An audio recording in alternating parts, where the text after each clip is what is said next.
Welcome to my channel. OpenAI just raised $1 billion from investors including big names like Tiger Global, Qualcomm, Index Ventures and even Skype co-founder Toivo Eller. That is pretty impressive until you realize that they are paying an insane valuation of $86 billion. Now it's true that OpenAI is one of the most promising artificial intelligence companies out there, but does it deserve an $86 billion valuation? That works out to over 10 times trailing 12-month revenue, which is more than twice as rich as Google and Microsoft, who command roughly a 4 to 5 P/E ratio for their cloud businesses. In other words, the flood of new capital is inflating the value of these companies to unprecedented levels, especially when interest rates are near all-time highs and these companies have no hope of turning a profit anytime soon. This might be great for Sam Altman and Mark Andreessen, but we have to wonder where this money is coming from and what kind of investor is willing to pay so much for something that has so little value today. Now I could go on all day about how ridiculous valuations have gotten in Silicon Valley, but that's not what this video is about. Instead, I want to talk about what this means for the future of investment because I think we are at a very interesting inflection point right now. You see, since 2020, nearly every company in the world has been investing in artificial intelligence because they understand that it is going to transform their industry. But up until now, artificial intelligence has been nothing more than a cost center. In other words, it hasn't generated any revenue, it's only cost money. But now that ChatGPT and Google Bard are starting to monetize with subscription plans and large language model APIs, investors are starting to get excited because finally these companies can turn a profit, and the market is just trying to price in how much money they are gonna make from here on out.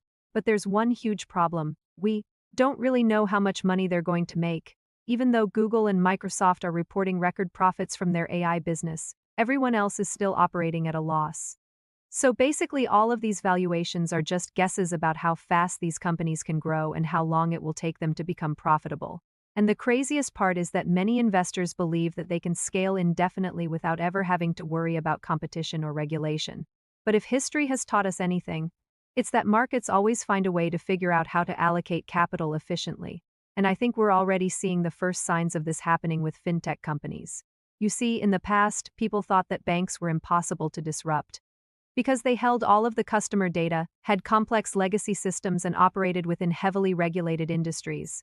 However, startups like Robinhood, Chime, Sophie and Vero Bank have completely decimated the traditional banking industry by offering a better user experience with modern technology. In other words, they've shown that even the biggest monopolies aren't safe from competition in the long run. And I think we're going to start seeing this trend happen with AI companies as well. Sure, OpenAI might be worth $86 billion today, but that doesn't mean that they won't face serious competition tomorrow. In fact, I would argue that they're in a prime position to get disrupted, and here's why. If we look back at the history of computing, we'll notice that there's a very clear pattern of innovation. First, we had the invention of transistors, then integrated circuits, then microprocessors. Each advancement made computers faster, cheaper, and more accessible to the general public. However, something interesting happened after the microprocessor. You see, since microprocessors were so easy to manufacture, companies started popping up left and right to take advantage of the new technology. Intel was the first company to capitalize on this opportunity, but they were quickly followed by AMD, NVIDIA, Qualcomm, Apple, Tesla, NVIDIA, Google, Amazon, and hundreds of others. The reason why is simple. Manufacturing microprocessors didn't require any special expertise. It just required a lot of money. And once enough companies started entering the space, prices came crashing down while quality increased. In other words, we entered into an era of rapid innovation. For the next 50 years, we saw dozens of generations of microprocessors being released every single year, each one offering better performance at a lower price.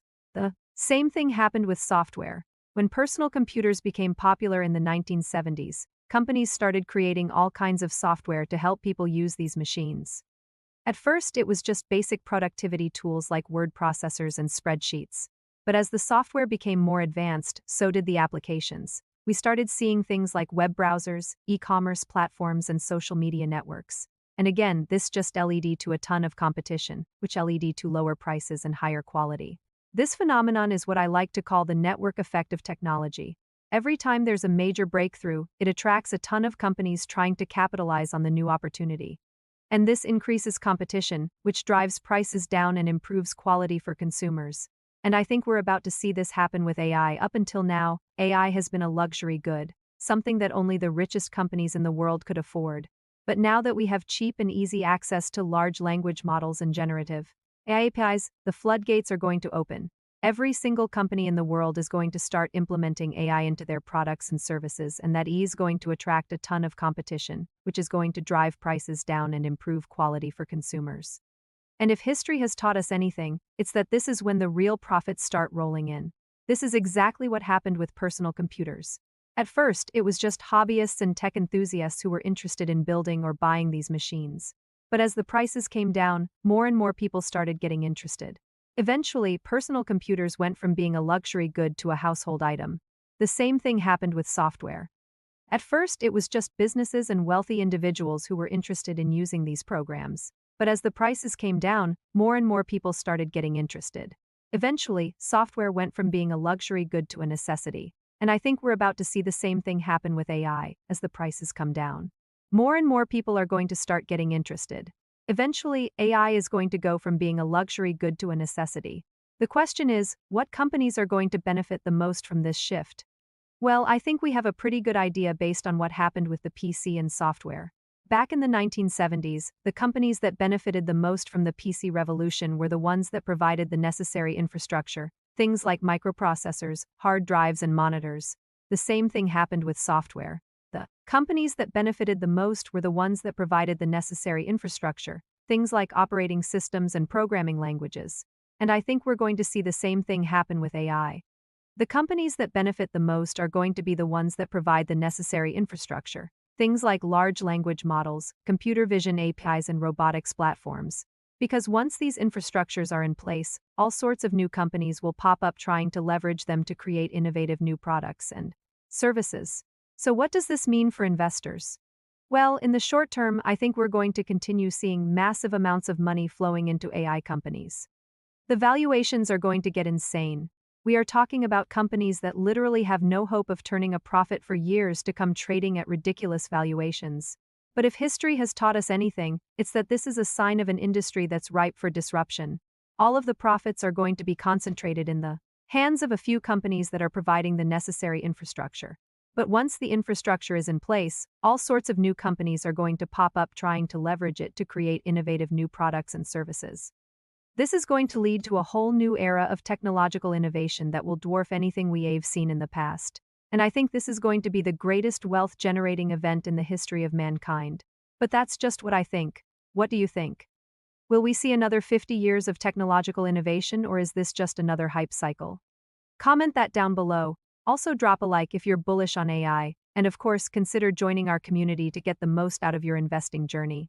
Thank you guys so much for watching, and until next time.